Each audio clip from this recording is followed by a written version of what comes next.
Good afternoon. We're here in West Greenwich, Rhode Island, the site of the West Greenwich Baptist Church. I'll pan out from the nice information board here, and you'll see the building itself is established in 1750. It's on Plain Meeting House Road here in West Greenwich. Historical site, basically owned by the town, and it's part of the land trust. It was founded in 1997. Adjacent to the church is the subject of our investigation, is the cemetery, West Greenwich Historical Cemetery number 2. Let me take a look at the church itself. It's actually padlocked. It doesn't look like, well, it looks like it's being maintained, but padlocked for reasons that will become quite evident later on. This building is very well manicured. It's bounded here by this very nice, I don't know if you can see it in the darkness, stone wall, which has been here, since the 18th century and early 19th century. The meeting house actually was established 1820. Building itself predates that. This is, as we approach the cemetery here, this is actually the family cemetery of the Tillinghast family. Now, we saw one of the smaller family plots that was located in Exeter, which is not very far from here, just down Victory Highway. If you go south from here on Victory Highway, I don't like to disclose locations. And here you can see the brick wall actually surrounding the church, the stone wall, I shouldn't say brick wall, stone wall surrounding the church. Very colonial. So this was actually built as a family plot for the Tillinghasts. They brought in these stone blocks here from Fall River and constructed what you see the wall around. So this is a very unusual type of wall for a cemetery. The Tillinghasts were, very religious people. A number of them actually were officials in the church, and so it was of no great surprise. Well, it was not much of a decision for the family itself to grant burial for some of the oldest town residents in this particular cemetery. It's a very small cemetery as we look at the expanse of it all the way around. Not very big at all. It's in definitely a rural area. You have to go down Plain Meeting House Road quite a distance and actually to find it. The two oldest families in the town were the Madisons and the Tillinghasts. And some of the first graves that we encounter here is Reverend Simon Madison, died in 1898. He and his wife are buried here. And Herbert and Mary Madison, just next to them, lived to just turn of the century, 1903 and 1909. So those are the two oldest families here. But the Tillinghasts themselves are buried here. Mary Tillinghast, who died in 1871. The land was actually set aside, as I said, just for the Tillinghast family, but later on one of the relatives decided he was going to donate the land to the church, and so it became the resting place for many of the oldest families in the town. Now, one of the things that we're going to see a lot of is, this gravestone here has survived pretty well. It's actually being buttressed by some rocks. But as we're going to see as we look around here and look for the grave that most people come here to see, just the enormous amount of vandalism that has tormented this place, and all for really no reason, as we'll talk about the history. So here's John and his wife Coral are buried here, and they survived. And they were, up until World War II, and Coral actually died 30 years earlier. That's very unfortunate. I wonder have to research the circumstances. Now, this is something that we're going to see a lot of: overturned graves. This spot, as I said, has been a haven for vandalism, and this is actually Deacon Alan Tillinghast, who died in 1880. It's actually the grave that most people come here to look for has nothing to do with either the Madisons or the Tillinghasts. It's the grave of Nellie Vaughn.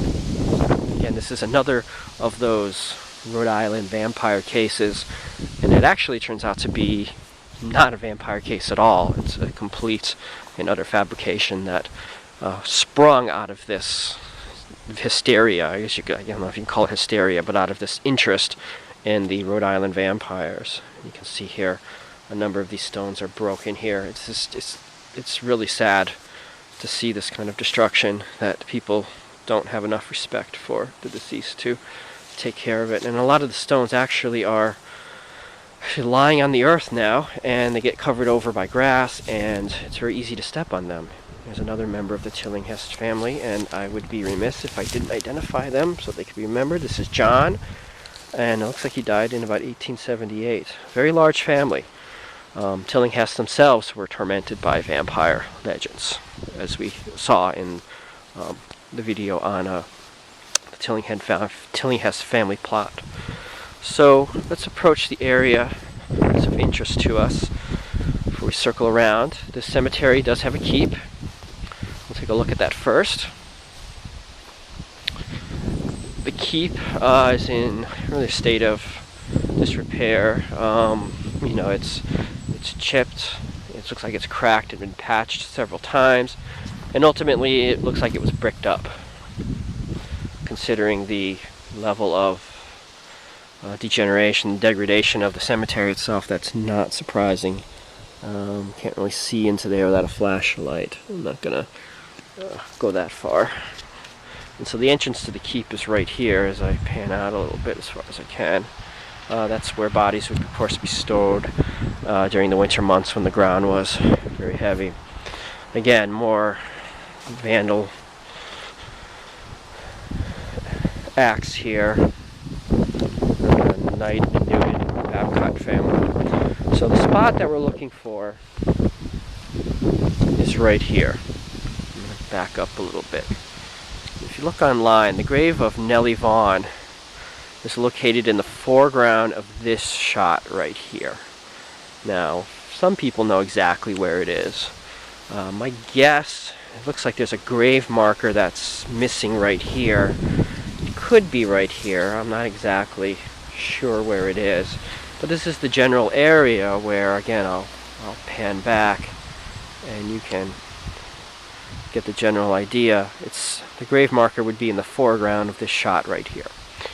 So why Nellie Vaughn? Why so much interest in this particular woman? In fact, she was just a teenager. She was only 19 years old when she died. Well, she died of pneumonia. I'm just consulting my notes here. She died on March 31st, 1889 of pneumonia at the age of 19. She was actually first buried on her family plot on the family farm, and then later moved here shortly thereafter. Her body was exhumed and brought to the site. What's particularly interesting is on her gravestone there is a message, and I'll link the picture from Michael Bell took before the stone was removed. And eventually the epitaph was rather cryptic, but it was essentially a eulogy, and it was basically a message that the individual would be waiting for their family members in the afterlife, and that she would be watching over her family. People have misinterpreted that to mean that she would, of course, be watching over people, watching over all people, perhaps cursing people, but that's not true at all. So Nellie Vaughn, the reason why her stone was removed is because about the 1960s, an urban legend developed that, because she died very young, because her body had been dug up, because she had suffered from some kind of disease and succumbed, that she was one of another of these Rhode Island vampires. So the curious came and took a look, and look behind me here, didn't quite behave themselves very well, and this very beautiful historic cemetery began to suffer as a result of that. A lot of knocked over graves. I can even look over here. You can see them knocked over.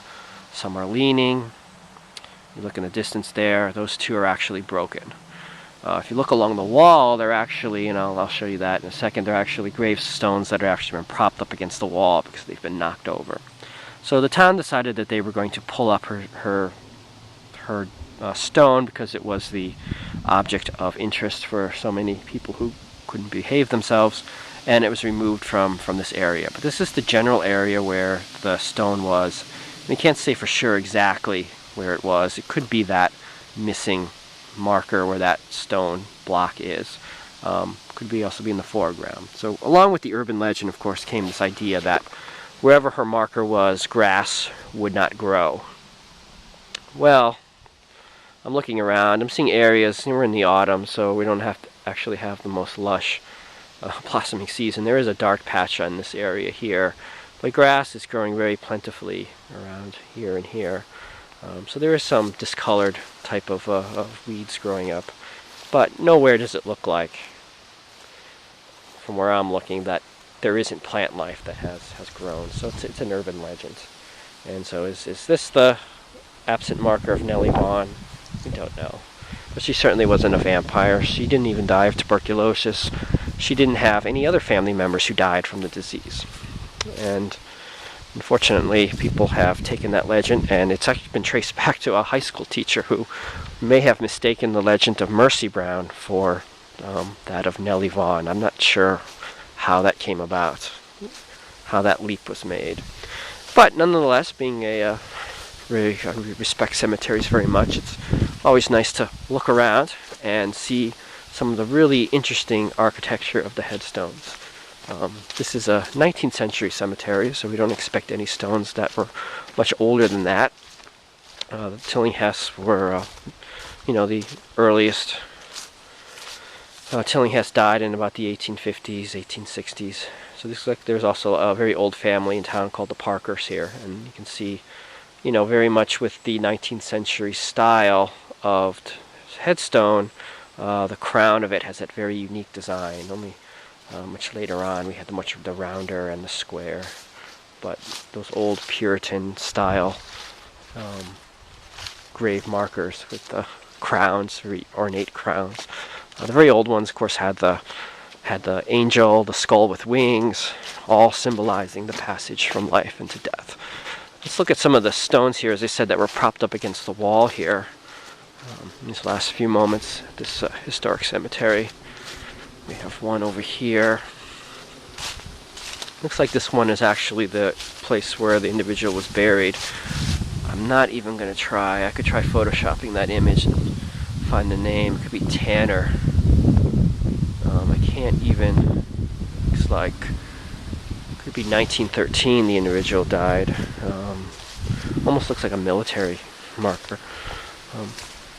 There's supposedly Revolutionary War and Civil War soldiers who are buried here. It's difficult to tell who exactly these individuals are since the cemetery is in such bad shape. I do see a couple flags there. Maybe we'll go check that out. And there's a marker with initials. And I think some of the more disturbing damage I found over here. Not very well cared for cemetery. Being historical, I guess that's the par for the course. They aren't very well manicured in general, since they're so old.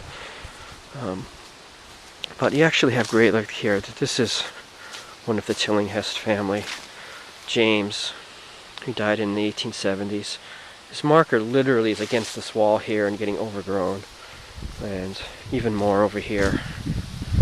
WW, we don't know. This must have been James's base for his stone. And there's another one here. Looks like the Madison family. Again, turned over graves. And this is the pinnacle of the destruction here. This very fine monument just knocked over in haste. So we'll break away for a second and we'll be right back.